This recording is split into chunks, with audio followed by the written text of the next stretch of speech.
ॐ भूर्भुवः स्वः तत्सवितुर्वरेण्यं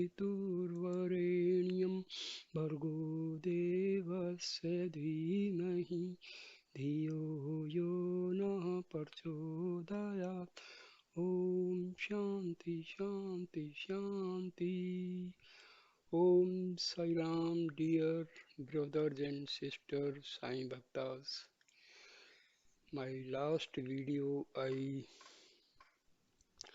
stopped at the earning God's love. The Lord said in the Gita, develop steady and unwavering devotion for me and you will become very dear to me. Now I will start this video. Baba's discourse start like this. Embodiments of love. In the world, you can earn money, you can gain wealth and property, you can attain honor and prestige, you can gain position and power. All these are rewards you can attain from your worldly endeavors. But the Lord declared in the Gita that these are but temporary fruits. They are transient and have no lasting value. The only thing that you can attain through your life here on earth that is of real value, that remains with you permanently and eternally, is the love of God. This divine love is extraordinary. No price can ever be set upon it.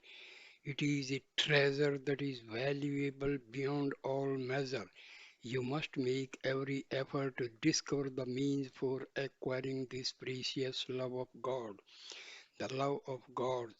God's love is unconditional. It is the same for all. But what must you do to experience this extraordinary love of God? What path should you follow? If you sow some seeds without first weeding and properly preparing the field, you cannot expect to get a good crop. In the same way, in the field of the heart, unless all the bad traits of selfishness are first removed, you will not get a good crop. In the Gita, it is taught that the principal weed that has to be removed from the field of the heart is the attachment to and identification with the body. Even now, you may imagine that you love God, but merely having this thought will not produce any worthwhile results for you. It is like sowing good seeds in barren, unprepared land. The most important thing for you to find out is if you are dear to God. Even if you love God, if you have not transformed your life to become very dear to Him and feel His boundless, unvarying love, then your devotion will not have taken you very near. What then is the way to become dear to God? You will find the answer to this question in the Gita, in the chapter on the path of devotion. The chapter on devotion gives a number of human qualities that are very pleasing to God.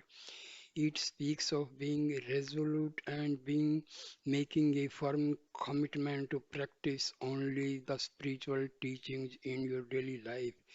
It puts great emphasis on developing steadiness of mind under all circumstances, and it enjoins you to be fully contented and joyful at all times under all conditions. What is the inner meaning of this last directive? True joy. Consider the feeling you get from singing devotional songs at the spiritual function. If a song is being sung that is not very familiar to you or whose melody is not especially pleasing to your ear, or if you are not drawn to the particular aspect of the divinity to which it is being sung, you might find that you have very little real feeling toward the song. You merely follow the song perfunctorily with your lips. What a great difference between that and a song which you love, which comes from the very core of your heart. emerging freely, spontaneously with a great deal of joy, fi- filling you with rapture and devotion for God. In the same way, there is a vast difference between the temporary joys you derive from this apparent world and its transitory objects and phenomena, and the true joy that emerges from the depths of your heart. The latter joy is totally different from the temporary satisfaction you get from worldly things. This deep joy coming from the heart is associated with the truth. It is permanent. It is detached from all transient worldly concerns. It represents the unity of the spirit. For this joy, there is no possibility of change. There is nothing that can be added to true joy. It is full and complete in itself. True joy comes from equanimity. Do not be carried away by or attach any importance to worldly things. Use your time and effort to control the vagaries of the mind and develop mental steadiness. Equal mindedness means that you remain unaffected by victory or defeat, by profit or loss, by joy or sorrow, accept whatever happens, whatever comes your way as the gift of God to be enjoyed with great satisfaction, regarding it as a gift of love given to you for your own good. When your heart is not swayed by worldly things, when you treat all people and all things with equal mindedness, then you will experience true joy. Then your heart will be filled with feelings of love and satisfaction, and you will know the true joy of devotion, courage, and steadiness. Another important quality that every devotee must possess is to be resolute and courageous. It is completely natural for you to have courage and a firm resolve. You can manifest these qualities in a number of ways in life. You may use these attributes to climb mountains. The same sense of adventure and courage may be used for crossing the ocean or traversing through wild jungles.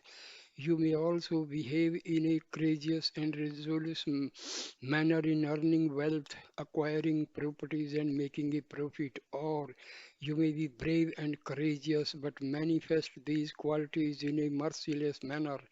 You may choose to abandon all the noble qualities of humanity and divinity and instead acquire the qualities of a demon.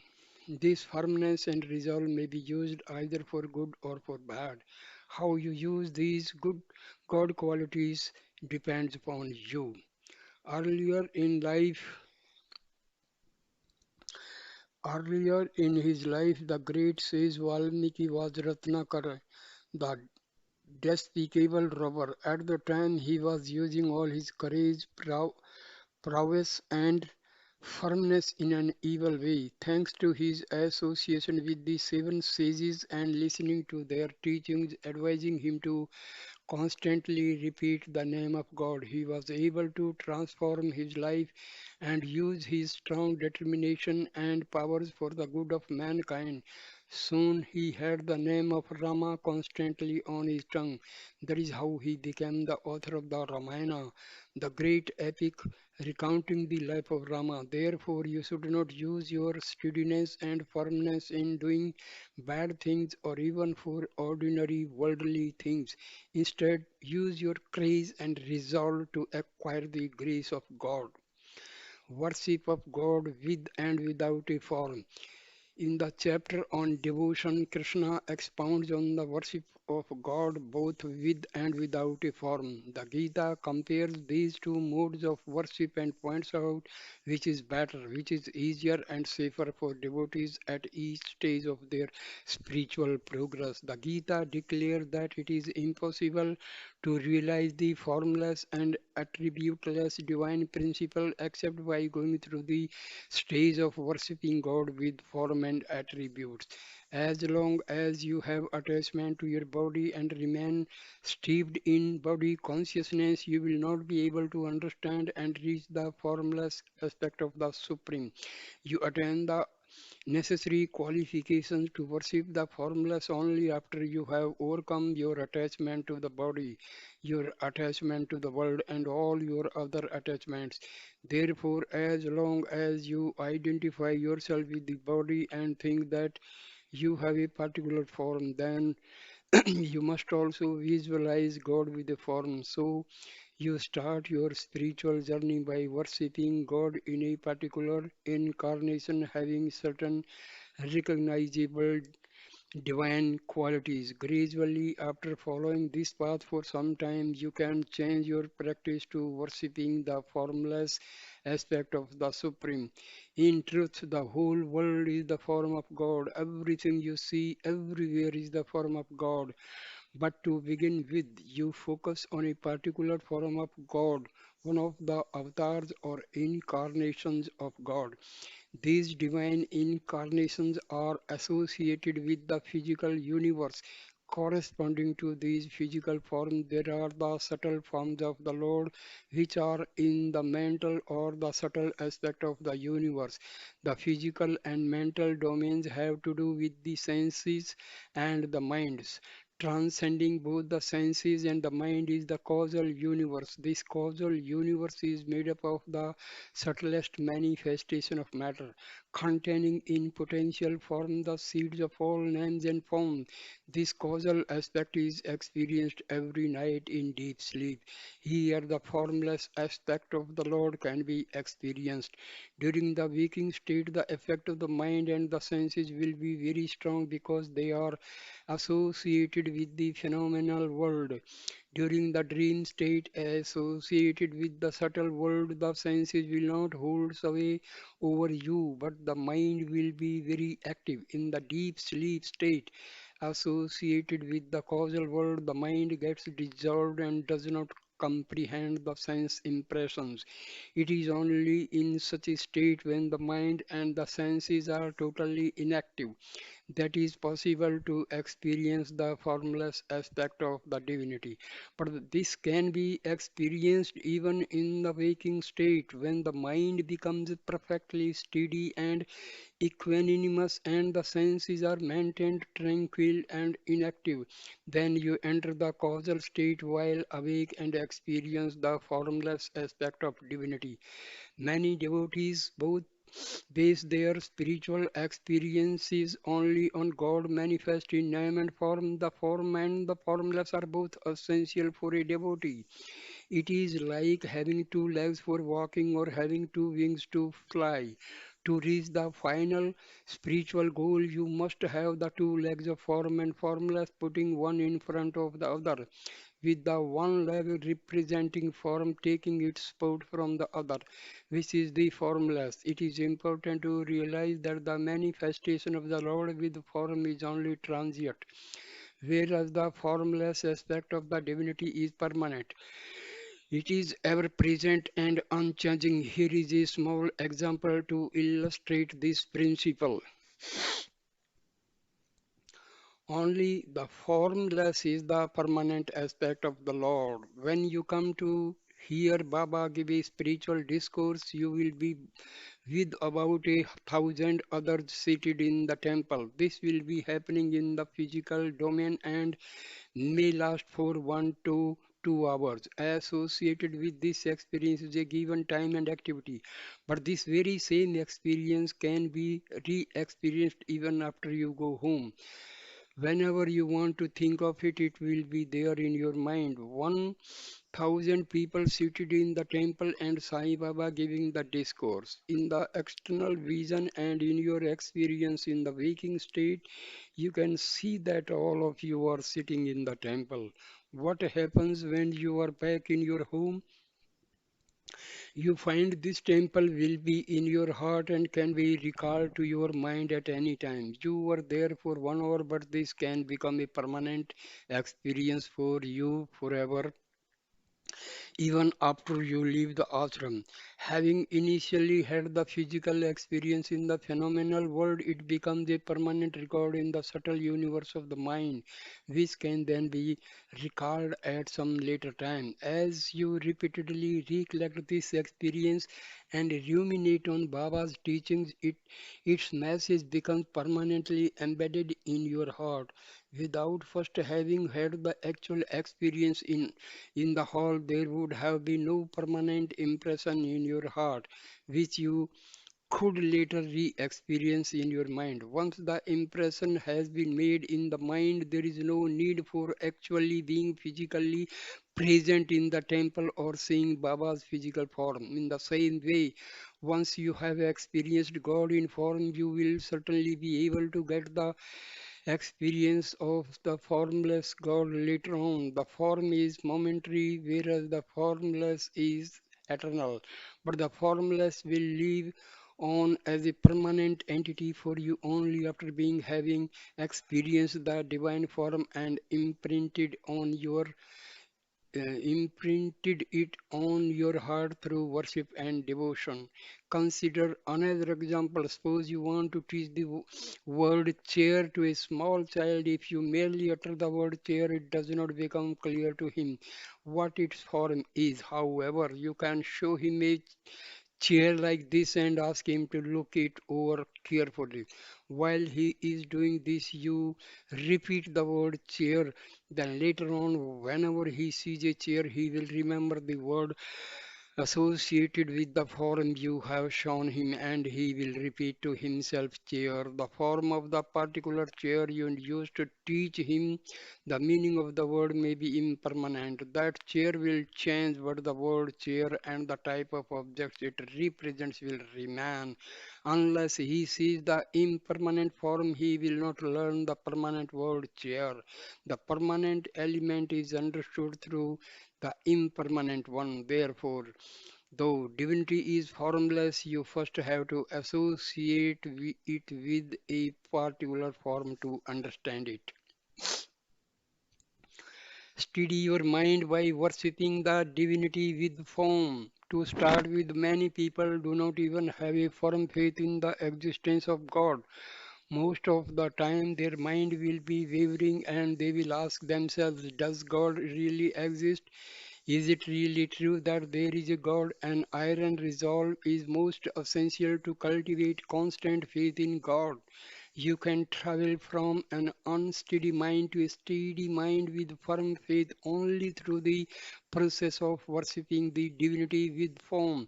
Consider one more small example. Here is a pillow stuffed with loose cotton.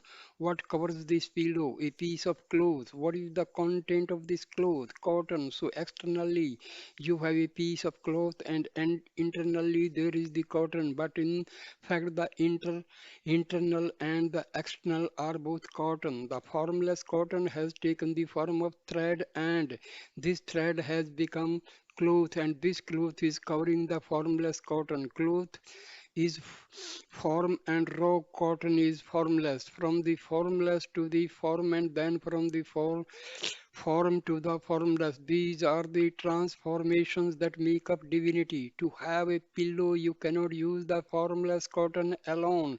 So you must first convert the cotton into cloth, and this cloth having form can then cover the formless cotton inside.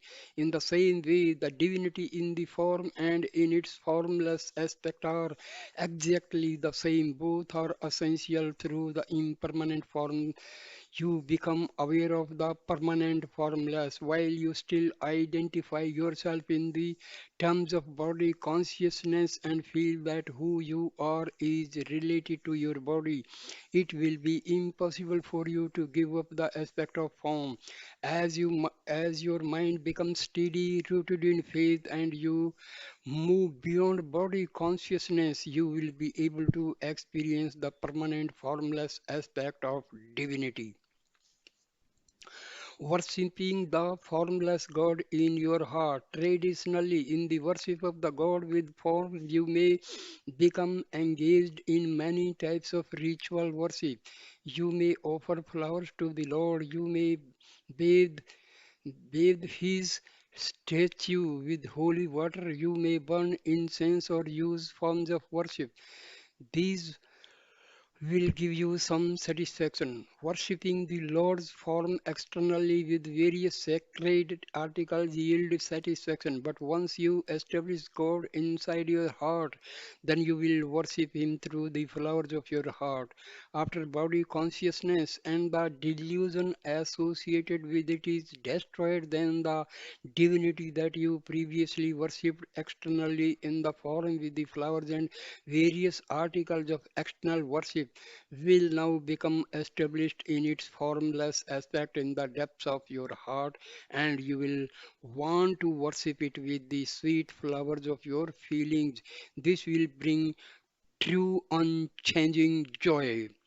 As long as you are worshipping the Lord with form, you will use physical flowers such as roses, marigolds, and jasmine. These are all impermanent, and the body which performs this worship is also impermanent. But if you want to worship the formless God in your heart, then the flowers are different.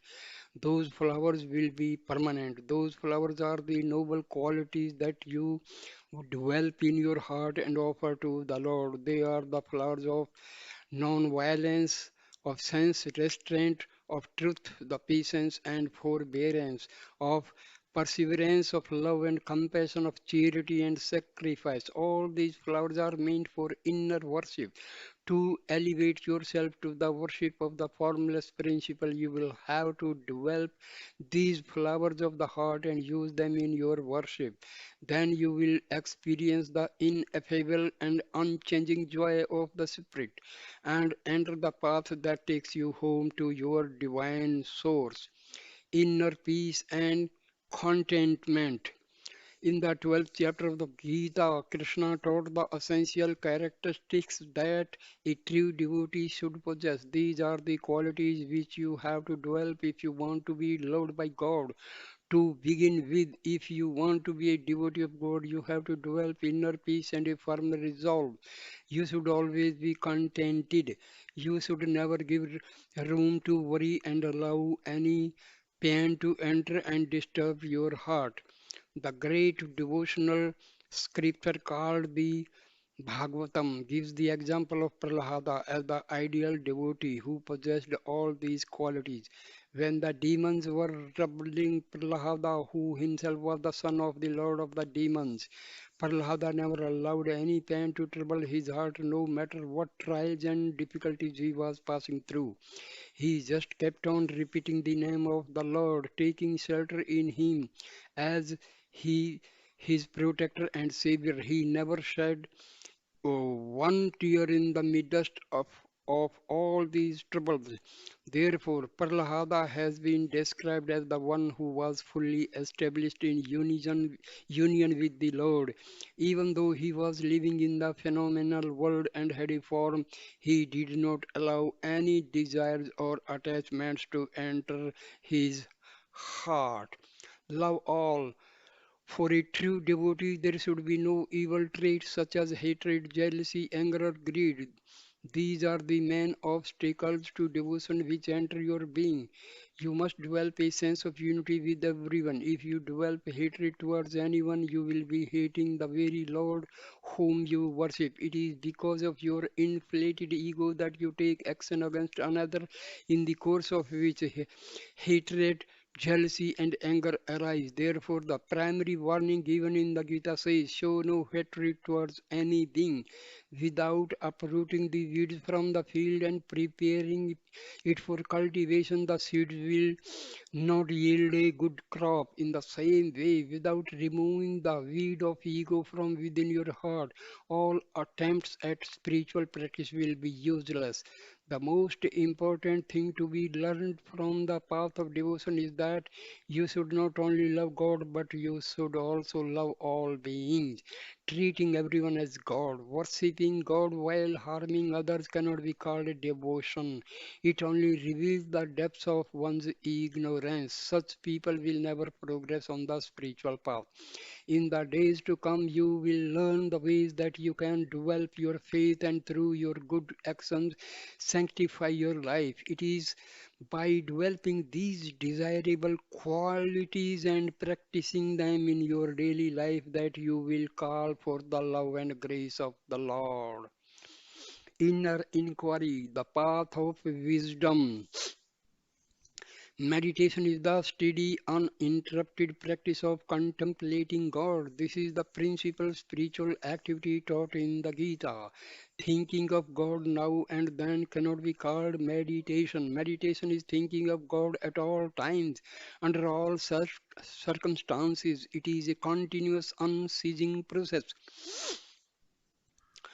Embodiment, embodiments of love. The constant remembrance of God is the method in which you continuously keep turning the mind inwards to become united with the indwelling Lord. This can correctly be called meditation. Any practice that you engage in periodically is a concentration practice.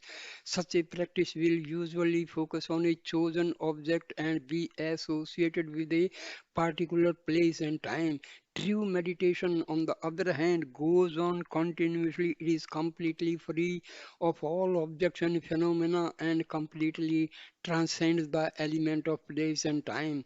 Therefore, in the Gita, the ongoing practice of meditation has been described as superior to any type of periodic practice. But there is a practice even superior to meditation. The ultimate spiritual practice is the development of wisdom. Wisdom emerges from inner inquiry. It is the spiritual practice of looking deep into the essential nature of everything. If you faithfully pursue this inquiry, you will gradually reach the supreme state of peace and bliss. This is the unique goal of human life, a goal which all mankind will one day achieve. The three stages on the wisdom path.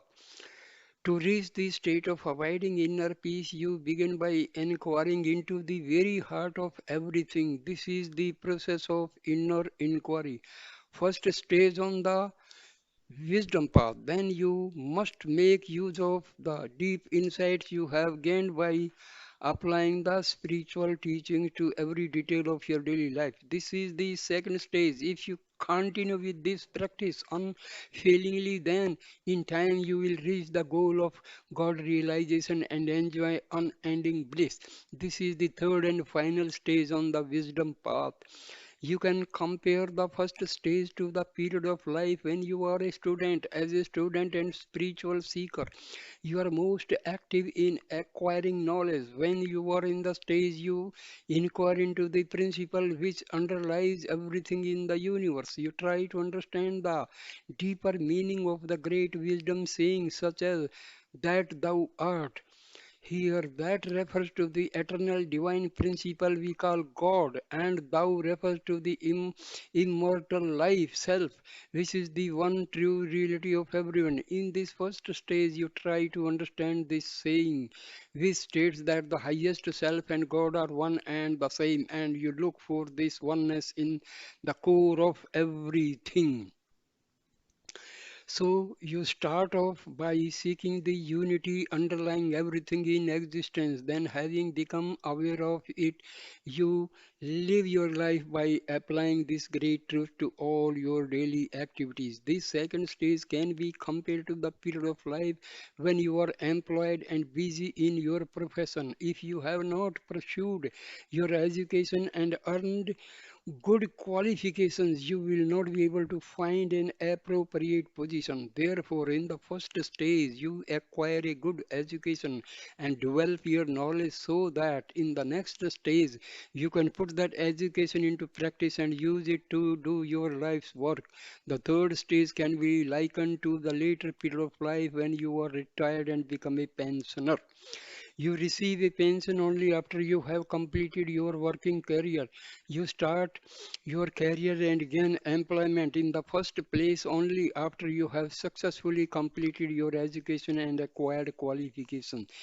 There are the three stages in your path during through life, namely, first is the stage when you are a student, then there is the stage when you are a professional, and lastly, there is the stage when you are a pensioner. Similarly, on the path of wisdom, you start as a seeker, then you become a practitioner, and finally you become a wise, illumined man.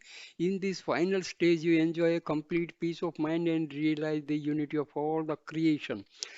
To permanently acquire peace of mind and the state of unending inner joy, you first have to enter into the stage of inquiry and give up all attachments to the world. These days, so called spiritual seekers are first entering into the stage of attachment and later they try to enter the stage of inner inquiry. They call each other brother and sister and aspire to practice unity, which at the same time taking on new worldly attachments. At best, they can only be described as part-time devotees. The Gita does not condone such part-time devotion. The Gita teaches complete surrender by offering oneself and everything one has to God.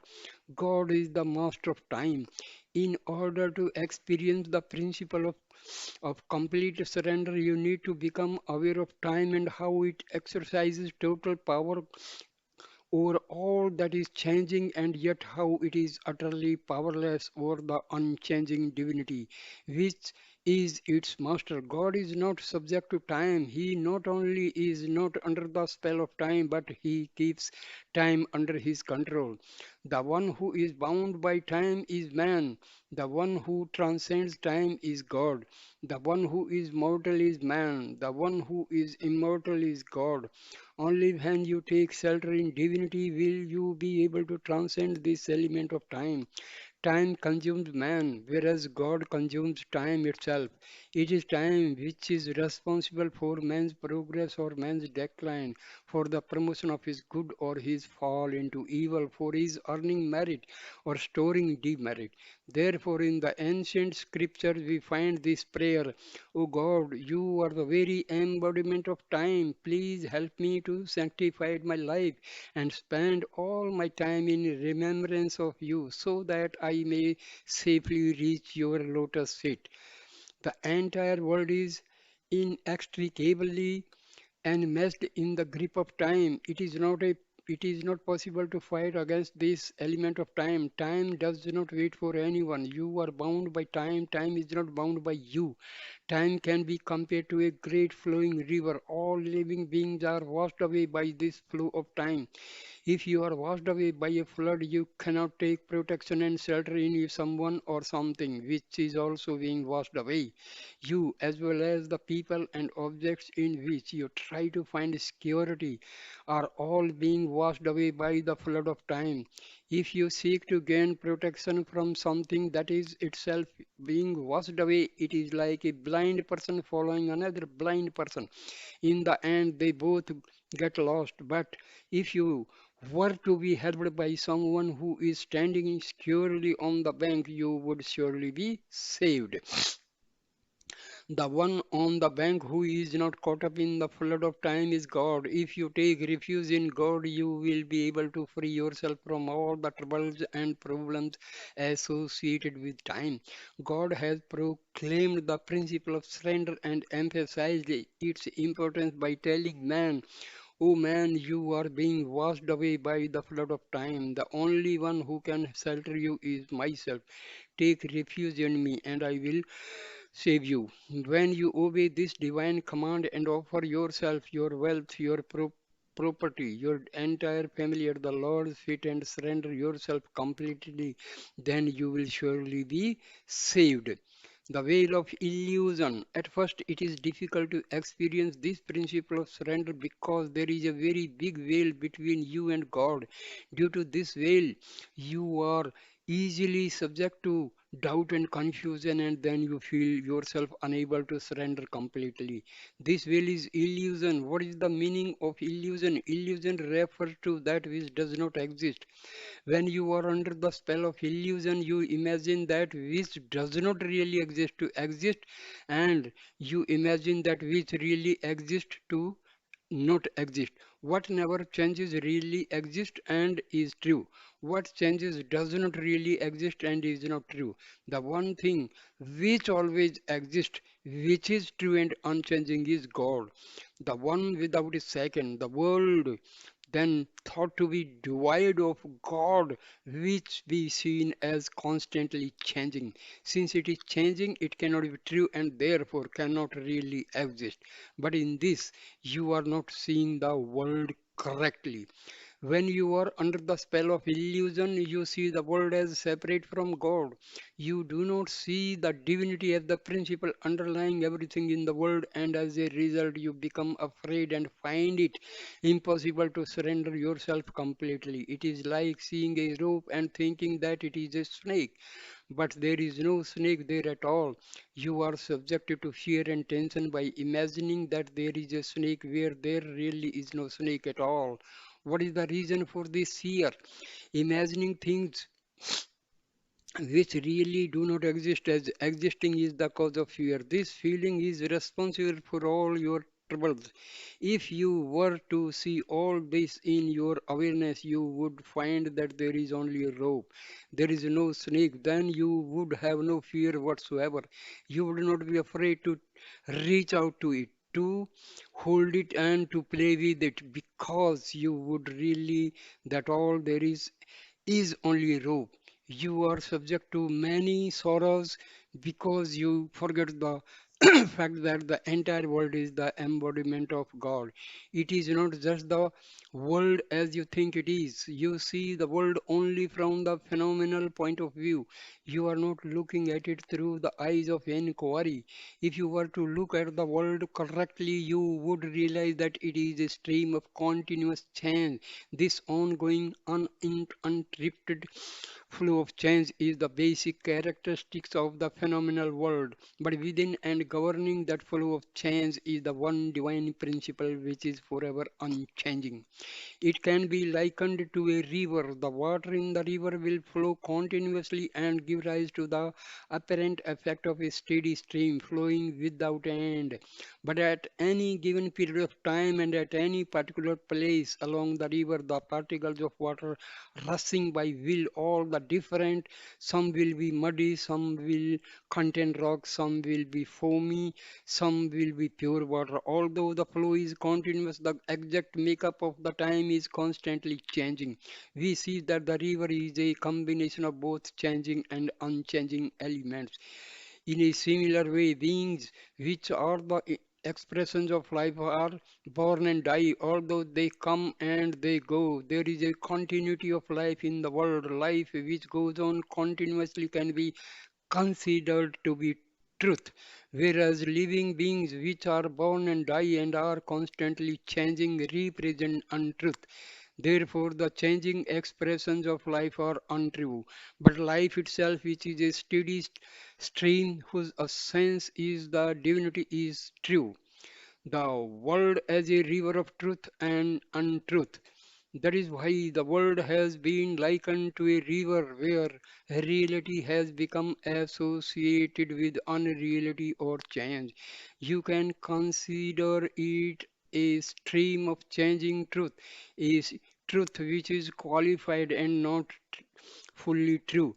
The world is a combination of pure truth which remains the same and never changes, and untruth which deals with things that are constantly changing. The wisdom teachings have described this state as truth untruth, namely a mixture or combination wherein both truth and untruth coexist. Spiritual practice is the process whereby you separate the truth from the untruth and retain the truth. You see the illusion that the world exists separately from yourself and God for what it is, namely untruth. Once recognized as untruth, you are no longer deluded by it, and the truth, which is the unity of God, man, and world, stands unrevealed. Ignorance, nature, world, illusion, mind, Maya are all synonymous. They are all the illusory power of God, thinking that things exist which do not really exist, and coming under their spell is illusion. A saint summarized this: God is true, but the world is false. You must understand this statement correctly. What it means is that our mistaken perception and experience of the world is untrue. The world itself, in a sense, is true. God is the one unchanging basis of this world of change. When you examine this in some depth, you discover that the world is truly not world but the divinity itself. Hold on to God alone. In the Gita, Krishna told Arjuna, Arjuna, you are subjecting yourself to this element of time. You are getting yourself caught up in its flow and you are going far, far away from me. Surrender yourself to me and all your sorrows will soon be removed. When you are associated with God, when you are near Him, illusion cannot harm you. Here is a small example for this.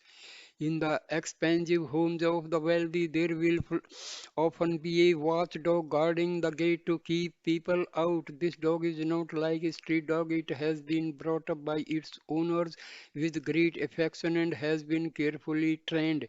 This dog does not go on barking whenever it sees people walking or moving about. It starts barking only when someone comes near the gate and tries to get in. When they see the dog and hear the barking, most visitors will quickly leave the gate and go away. Others, however, who have taken a firm resolve to meet the owner of the house will continue to stand there and loudly call out to the owner of the house. Eventually, the owner, hearing all the commotion at the gate, will look out from his upstairs window to see who is standing at the gate.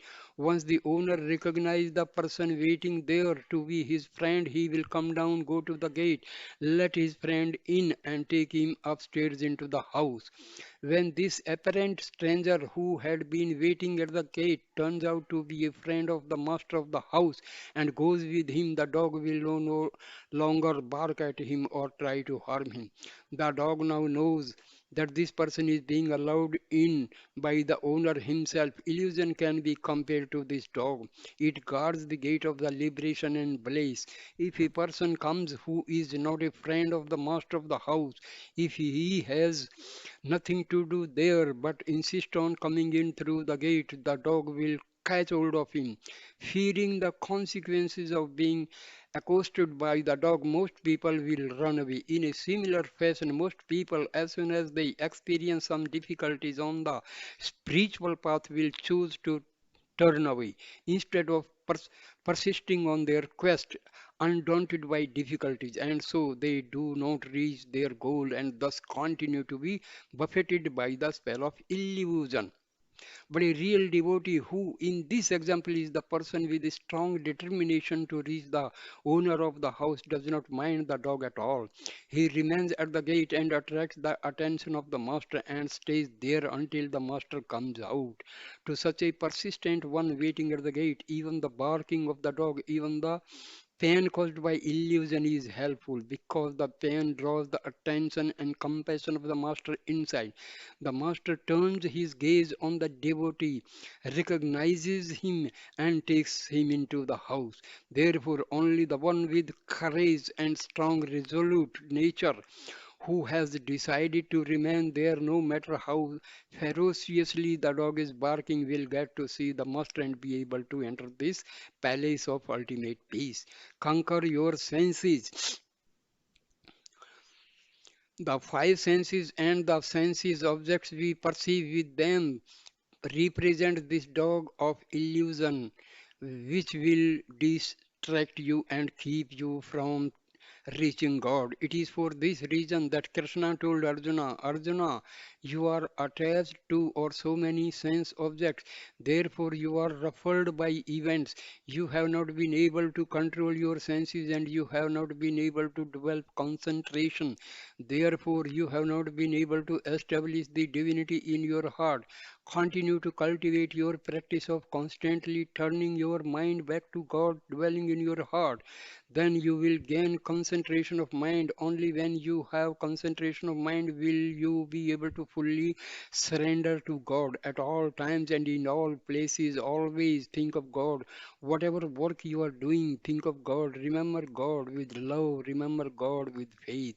Even when you are waging a war, think first of God, then fight. This is not an ordinary war. This fight you are now becoming involved in is not like a quarrel between you and some other individuals.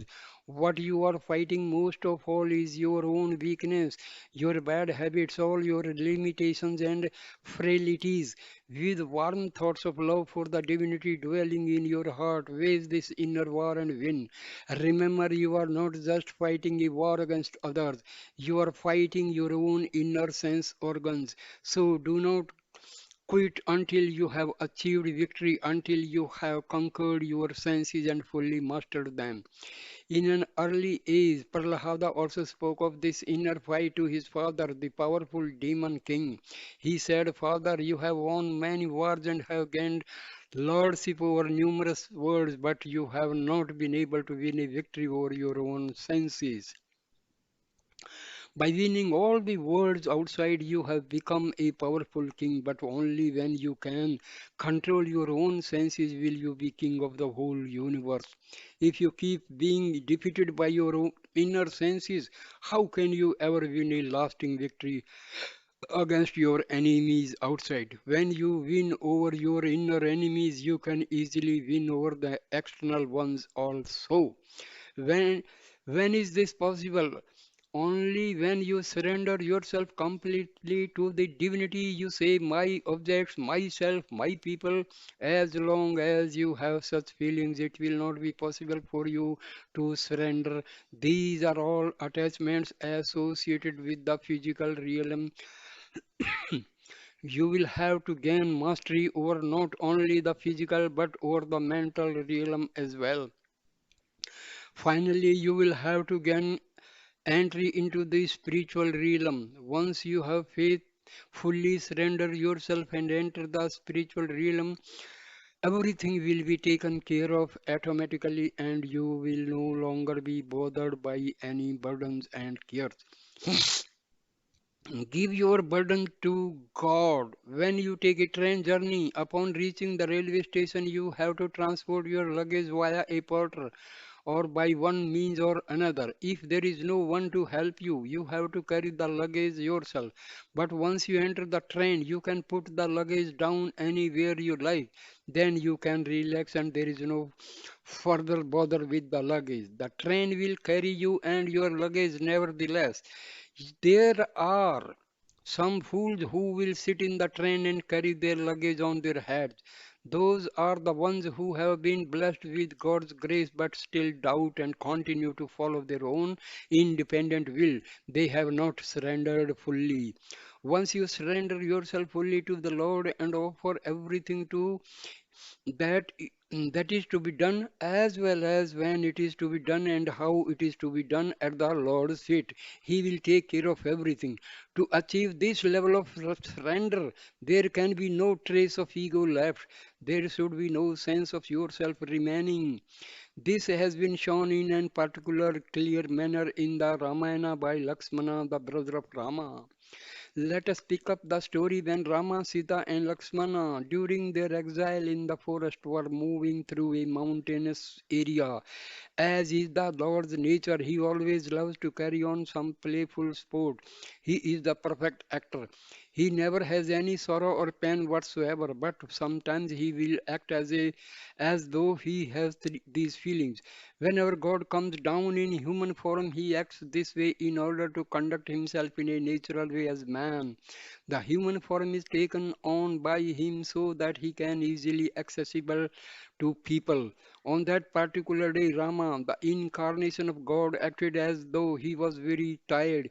He was removing the sweat from his brow and telling Lakshmana, Lakshmana, I am so tired, I don't think I will be able to go any further. Please put up a hut somewhere nearby so that we can take a little rest.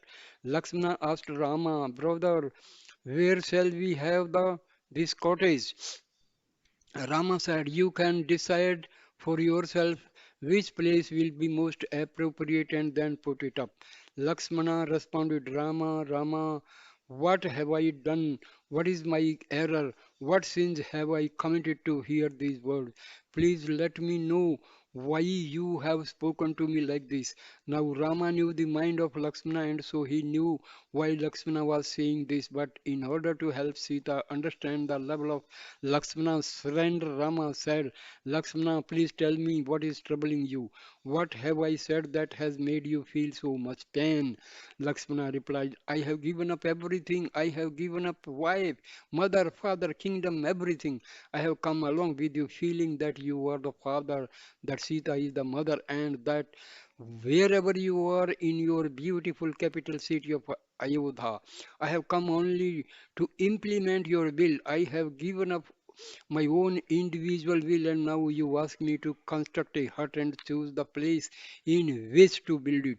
Your command is my only thought. I have no other thoughts than that. Whatever is your will, I will do. My only duty is to obey you. My only goal, truly my everything is you. You alone must tell me where the hut is to be put. Sita realized the depth of Lakshmana's devotion and surrender. She turned to Rama and asked him to relieve Lakshmana's distress by designating the site for the hut himself. Surrender fully to God. The basic lesson of this story is that man should not have any desire separate from the one desire to fully surrender to God. Everything belongs to God and only to God. Surrender means implicity im- implicitly following the commands given to you by the Lord, whose directions will be clearly heard when He is enshrined in your heart. Surrender is the basis of the declaration. Come and sit in my train, and I will look after you. Let go of your ego, sense, and desire. Don't carry your luggage on your head and suffer.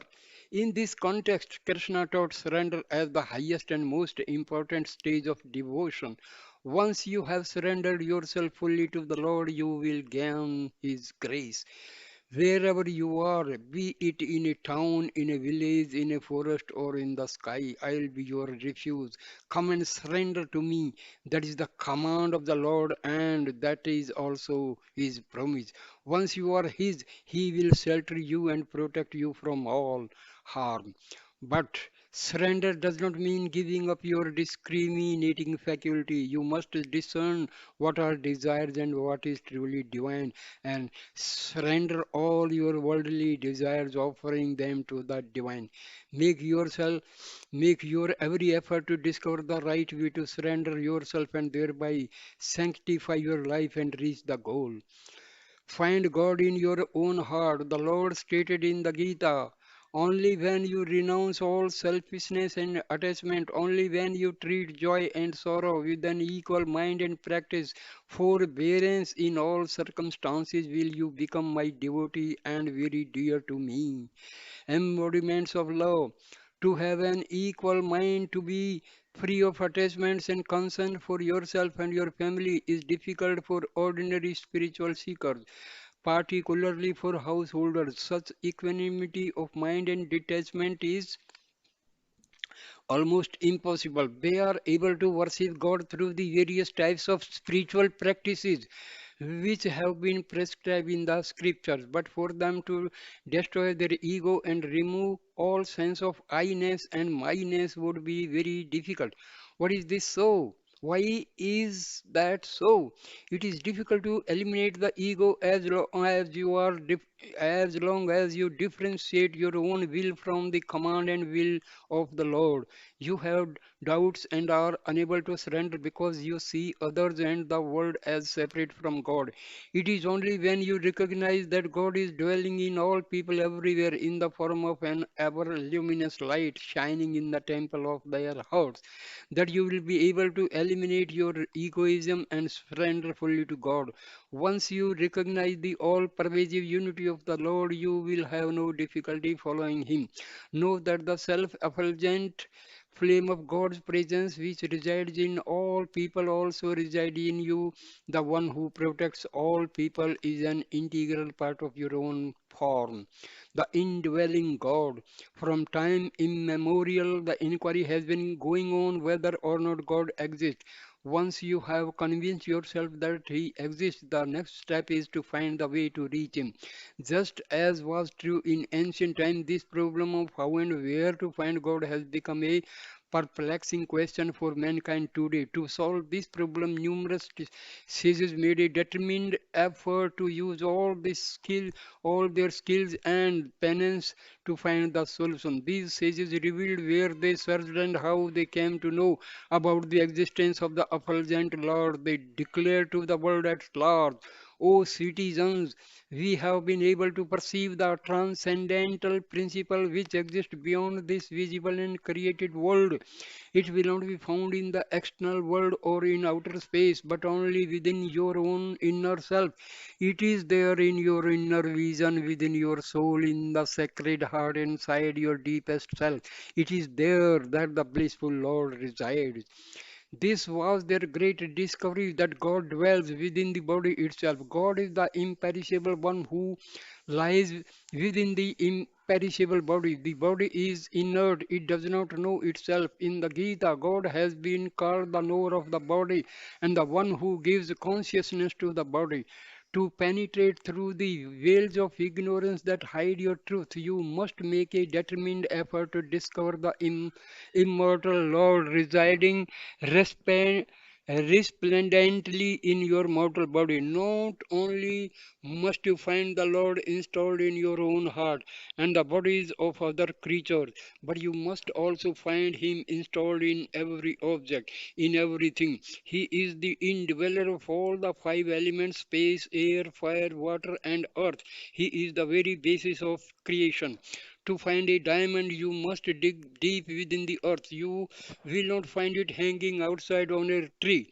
In the same way, you will not find this most valuable diamond, which is the Lord, lying around somewhere outside, easily visible at all. With the help of the teachings of great souls, you will have to make the effort to find God within. The body is not an ordinary thing, it is the temple of God. It is a chariot which carries the Lord. In the world, you can be thought of as a grand village. The Lord is being taken in procession everywhere in this chariot called the body. Within the body is pure consciousness. Since the body is the temple of the Lord, it is not proper to be indifferent towards it, to neglect it, or to use it in inappropriate or unrighteous manner. The body must be used only to perform activities which are sacred and selfless. You must take good care of the body and sanctify it by using it to do holy tasks. The body is inert, no doubt, but within it lives the principle which is pure consciousness. This body may be compared to a boat which will help you cross the ocean of worldly existence. This body was not so easily obtained by you because of innumerable merits and numerous births in other forms. You have been able to obtain this human body. To use it improperly is to waste all the merits you have earned in all those countless lives. It is your extraordinary good fortune to have been able to get this birth as a human being. Therefore, this sacred boat which can take you to your destination has to be used very carefully so that you can cross the ocean of worldly existence safely. In this ocean, there are terrible crocodiles and all kinds of terrifying creatures which are very harmful to you. These menacing crocodiles are the six inner enemies of man in the form of lust, anger, greed, attachment, pride, and jealousy. They inhabit this unfathomable ocean of worldly existence at every level. The water of this ocean of world existence, which supports all these horrendous creature is made up of a mixture of opposites like joy and grief, attraction and repulsion. When you are in the social life, it is very difficult to say when you will obtain happiness and when you will suffer pain. When you are beast with so many crocodile, when you are beset with so many crocodiles, the very best means for completing this journey safely is to see the unity in everything. You have to firmly believe that the divine principle, the Godhead in the form of the self-effulgent flame, resides in everything and in everything. Once you recognize the presence of God dwelling in everyone, once the unity is recognized in all this apparent diversity, then you will no longer be able to hate anyone. That's why in the Gita, injunction show no hatred towards any being is given first place. The various acts of ritual worship, such as singing devotional songs and repeating the holy name, which at one time may have seemed so important to you, will seem very small in comparison. Once you recognize this principle of God dwelling in every heart, it is only when you are ignorant of this great truth that you consider the various devotional practices as a permanent in your spiritual life. However, until you have mastered the art of swimming through, there is a need to use various flotation aids for sport. Once you have learned to swim, these aids will no longer be necessary. In the same way, all the various ritual practices are necessary until you truly understand the meaning of the Gita. Once you have comprehended the sweet essence of the Gita, all these rituals will appear quite trivial. See God in everything. In the chapter on devotion in the Gita, the noble characteristics that endear a devotee to God are described. It is emphasized there that once the inner enemies of man are brought under control, these characteristics will naturally blossom forth in the individual. Can this ever be done? Easily, yes. These six enemies can be readily conquered once you recognize the truth that the one God resides in all of the five elements everywhere, and that it is He who activates all being. Before you recognize this and experience it, you will not realize true satisfaction in anything you undertake. If you keep some salt in your mouth, then even if you try to swallow some sweet juice, you will still get the taste of salt. First, you have to get rid of the salt and wash your mouth well, then you will be able to taste the sweetness. When the salt is gone, you can enjoy the full, unpolluted sweetness of the juice you have taken in. Similarly, it is only when you are able to conquer the ego by removing all the bad traits which have become an integral part of you that you will be able to enjoy the sweetness of compassion, the sweetness of sacrifice, the sweetness of charity, the sweetness of sympathy, and the sweetness of divine love.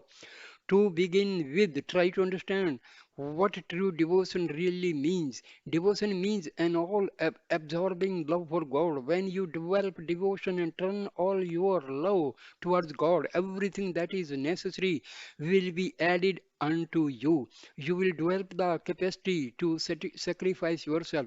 You will expand in love. Love is the very life breath of a human being. Without love, you cannot live. Love is a very sacred quality, as was referred to earlier. A great sage in the ancient time told his wife, all the love that you have is really for the sake of your higher love. Love is not for the sake of others, but only for the higher self. But all too frequently, through delusion, this sacred love for the Atma, the one self, is diverted towards the body. Everywhere in the world, we find this disease of identification with the body. The diseases of mankind. Many of the enjoyments you experience in life are really just the relief you feel when you temporarily soothe the pains of a disease you are suffering. For example, you think that taking food is an enjoyment, but it is really only in medicine. Food is the medicine for the disease of hunger. When you give the medicine, the disease is temporarily forgotten. You cook many varieties of delicious food and consider the taste of these prepared dishes to be most enjoyable, but that is not the real purpose for which you take food. As you know, medicines are sometimes given in the form of a mixture which contains some sweetener to make it more palatable. In the same way, to treat the disease of hunger, there will be a meal containing a mixture of ingredients, some of which are particularly flavorful and pleasant to the taste. But in the final analysis, the meal can only be thought of as a form of medicine to treat the disease of hunger that afflicts you. After you have eaten, the symptoms of the disease disappear. Similarly, when you take some cool water, the symptoms of the disease of thirst disappear. We have previously discussed the six inner enemies of man: lust, anger, greed, attachment, and pride and jealousy. They can also be described as desire, hatred, possessiveness, infatuation, arrogance, and envy. These are the most deep seated diseases of mankind. It is only when you engage in practices which serve as medicines to contract these diseases, that they will diminish and disappear. During your whole time, you have been deluded into thinking that you are enjoying different types of pleasures, but in fact, you are afflicted with these diseases. Until you recognize that the resident of the body is God, you will continue to be burdened by these diseases and the sufferings they bring. Seek the Lord inside your own body. All spiritual practices can only be done with the help of the body. All the education that you have acquired has been obtained by means of the body. The magnificence and extraordinary characteristics of God have been learned through the facility of the body. Taking the body as the basis, you have to make an all-out effort to see the Lord inside it. Do not keep thinking that God resides somewhere in another world. He actually is present in the body itself. Sin does not exist in some distant world as far away. It depends upon the actions that you perform with your body. Both your merit and demerit are the result of the actions you perform with the help of your body. You have to make an incessant search, a serious attempt to find God inside your own body. Only when you knock at the door will the master inside open it. Even your own mother will serve you food only when you ask for her for it. Therefore, you will have to ask and go on asking, knock on the door and go on knocking, search and go on searching, seek and go on seeking. If you search for God within you with all earnestness, you will surely be able to find Him. If you go to a room where a great number of articles are stored, it is only if you search carefully that you will be able to find the particular article for which you are looking. Without searching, you will never find the article you want. Therefore, it is said, seek, seek, and it shall be found. Knock, knock, and the doors will be opened. Perhaps you feel that you have already been knocking at the door for a long time and it has not opened for you. But find out if you have been knocking at the right door. Are you knocking at the door of liberation or are you knocking at the door of attachment? Are you knocking at the door where God is residing, or are you knocking at the door where the devil is dwelling? Whom you are approaching, in whom you are taking shelter? Are you asking the most merciful one, the one who comes in human form and holds out his own life as an example? And are you asking the mother of the universe? Are you asking for food from her, or are you seeking for food from the devil? You may even be looking at the Lord, but you are not asking for the divinity itself. No doubt you are praying to God, but you are asking for petty material things and worldly things. You are at the wish fulfilling tree and you are asking for trivial coffee powder. You have to pray for the wish fulfilling tree to grant you the transcendental principle which will fill you forever with eternal bliss. Your devotion must go on increasing and progressing. Keep in mind the firm belief that God is residing inside your own body. If you want to seek and search for the Lord who is residing inside you, you have to turn your vision inward. How should you aspire for the Lord? You have to cry the way a calf cries for its mother who has left it and gone off with the herd. You have to Cry like a chaste woman who has lost her husband and wails in pain at the separation. You have to cry in the way that a childless couple implores and pleads with the God for a child. This is how you should pray to the Lord, full of devotion, longing to realize His presence with you. Harmonious all your thoughts and words and deeds. But today, most of your prayers are filled with pompous words devoid of feeling. Inside the mind, there is one thing, on your lips, there is something else. It is only when you synchronize the thoughts in your mind with the words in your mouth, what your words can turn into prayer and become effective. Then you must put your prayers into practice. When your activities in daily life are coordinated with your thoughts and words, then your prayers can become worship. And when you achieve full unity in thought, word, and action, then you become a great soul.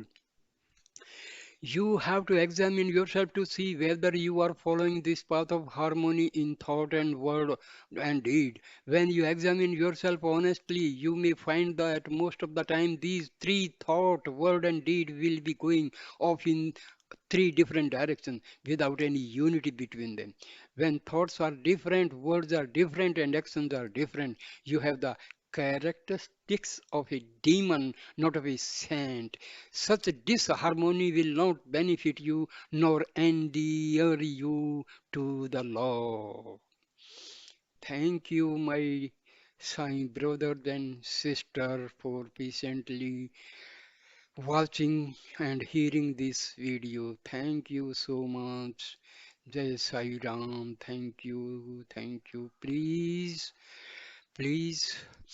like, comment, and share the video and subscribe my channel. Om Sai Ram. Om.